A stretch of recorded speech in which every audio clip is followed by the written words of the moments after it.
Please, spare me some coins. I've been blind since birth.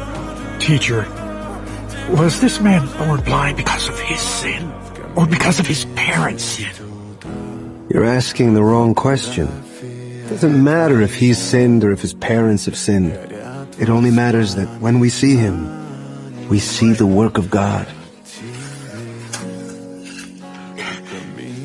Can you fix my eyes?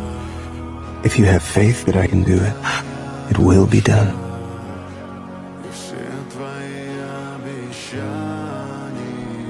Open your eyes. No, I can see. My eyes, I can see. Oh, thank you.